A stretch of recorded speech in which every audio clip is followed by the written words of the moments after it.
All right, well, Cannon, I got to start with you for a couple of reasons. One, I have to talk to you about your connection with Carolina and the retirement announcement this last week. What was it like to play for Coach Anson? Playing for Anson was probably, for me, it was life-changing. He really cared about us as players and as people, and I think playing under him made me a better person, for sure. And growing up, you know, I guess it's kind of the dream. Well, now you have the dream of playing professionally. We'll get to that in a second. But growing up, you know, there was North Carolina in terms of a college program. I mean, that was it. That was the list. It was kind of a dream to play for him, right? Absolutely. Becoming a Tar Heel, I transferred in. So when I got that phone call from Coach Dorrance, Anson, I felt like it was a dream. He left me a voicemail, and to hear, hey, this is Anson Dorrance, the head coach of Carolina at Chapel Hill, I was like, oh my goodness, and I had to kind of pinch myself. So which was a bigger keep it together moment? When you got that call from Coach Dorrance, or when you got the call that you would be able to play professionally back in the Carolinas? Wow, I think that both were similar feelings, like kind of, wow, is this really happening moments for me. Getting the call from Philip was also super surreal. And I was like, are you kidding? Absolutely. I want to be, in my hometown around everyone I've ever known playing soccer. So really special moments, both of those, that, I'll remember forever. Now, I'm fascinated for different reasons about all the international play that you guys have done. Now, you play professionally in Australia. And as pretty as Australia is, number one, I'm not getting on a plane like that. Are you high? That's just not happening. Yeah, I would have to get drunk and sober 4 times just to get over there. That just can't happen at my age. But two, as pretty as Australia is, I hear the food's terrible. Yes? No, you're wrong. Really? The food's great. I've heard the food's a disaster. Garth Brooks went over there and said, I did nothing but eat Taco Bell for 2 weeks. Well, with all respect to Garth Brooks, yes, the food is great, and the portion sizes are much better than the United States, right. Actually. They're beating us in coffee at the moment. Not for long, but they make a mean coffee over there. I'll tell you, international travel will hip you to people that have gotten coffee right. I don't know if you ladies have been to Jamaica. Jamaica may not have figured a lot of things out. Jamaica has figured out coffee. Like they've set that aside. Said we got that going. Jaydah? Yeah. How are you? Good. How are you? I'm fantastic. Now, you're originally from Massachusetts, right? Originally. Okay.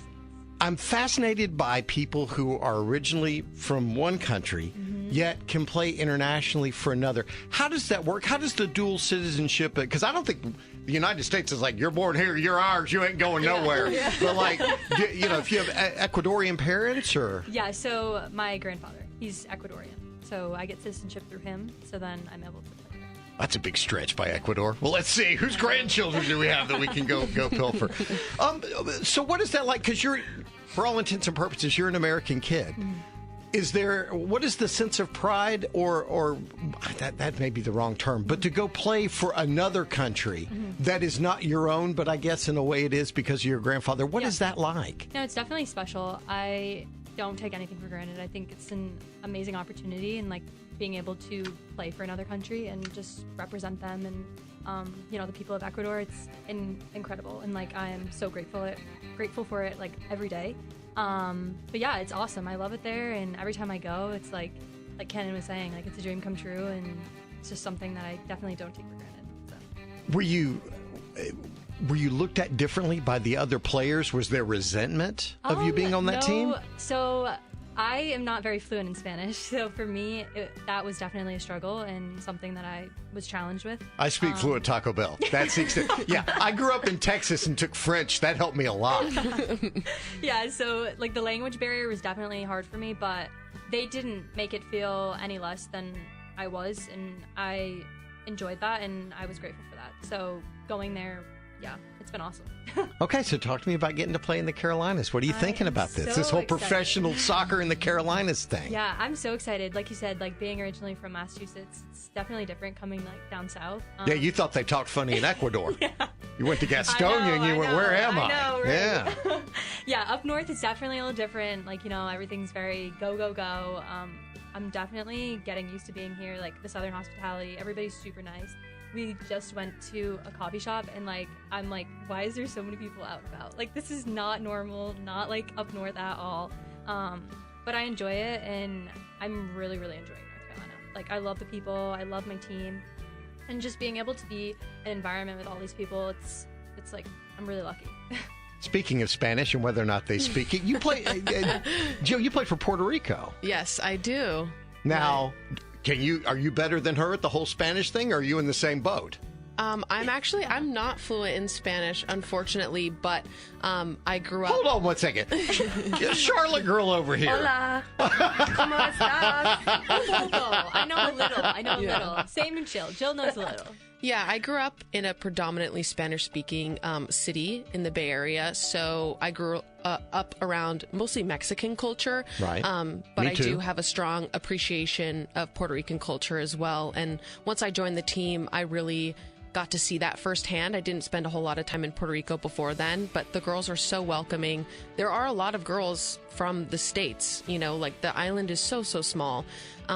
So we have some people that are born and raised on the island, some people from the States, and the citizenship is very different because Puerto Rico is technically part of the U.S. I was going to say it's a colony or whatever we have. It's a territory. Yes. Colony. That sounds so much better, I think. Yeah. All right. So, yeah, them and Guam are territories. That's right. Yes. So there's no like citizenship issues or anything like that. Puerto Rico is just an extension of the United States.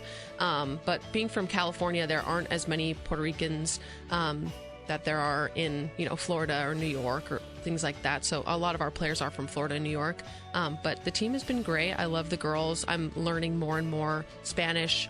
I understand pretty much everything. Speaking is a little bit harder, specifically the contradictions of, the genders and stuff like that. Now, you grew up in the Bay Area. That's got to be, even though it's around the ocean, Puerto Rico, of course, an island, it's got to be some culture shock, though, from going from California, especially the Bay Area of California, to Puerto Rico. What was that like? I mean, the Bay Area has a pretty big Hispanic population, so it wasn't really that different for me. Like, all the signs are in Spanish throughout the entire island, which is kind of interesting considering it's part of the U.S. All the signs, street signs, everything is all in Spanish. But especially in the touristy areas like San Juan, you will find a lot of people that speak English, like, very well. But I have been used to, like, for a large part of my life around people who English is their second language. So I'm very used to kind of me having broken Spanish and them understanding me when I'm trying to say something in Spanish to them, and understanding a little bit of broken English because I grew up around that a lot. So honestly, I felt kind of at home, really. Bigger culture shock, Bay Area to Puerto Rico or Bay Area, Puerto Rico to here? Definitely to here. I'm definitely have never been this far east and spent any time this far east in my whole life. So going from California. Cannon, do you just every day laugh at this? I mean, this has got to be hysterically funny. Everyone looking at our beloved home area and feeling like they're on Mars. It's crazy. I mean, I take pride in this, deep south. I'm excited. Yeah, no, I love it so far. I mean, I've been to some of the barbecue restaurants, specifically Midwood Smokehouse. Yeah. I've heard that's very good. Shout out Midwood. Yeah, it's really great. And, again, Southern hospitality has been really great. And I love meeting new people and sharing experiences. And maybe Cannon will come to California and we can teach her a little about California. I'm ready. So in terms of the soccer, what is the difference you see? And I don't mean in terms of ability or level, but just in the way the game is played from, say, the international, what you did in Australia, what you did with the Ecuadorian team, you with Puerto Rico, as opposed to what you're doing here with the Carolina Ascent? I think it's given us a little bit more time to gel. I know with a national team, you have maybe 2-3 days before you just have to put a game together. But I think this preseason, we've gotten to know each other really well. And honestly, as teammates and just as people, I think we all truly love each other, and we are all here for one goal, one mission. That's something that Coach Phillip has ingrained in us since day one, and I think that we are not going to take this opportunity for granted. It's a huge, huge opportunity, not only to be here in Charlotte and represent the Carolinas, but also to add more teams to the women's professional space in the United States, which is just continually growing, and we really appreciate this opportunity.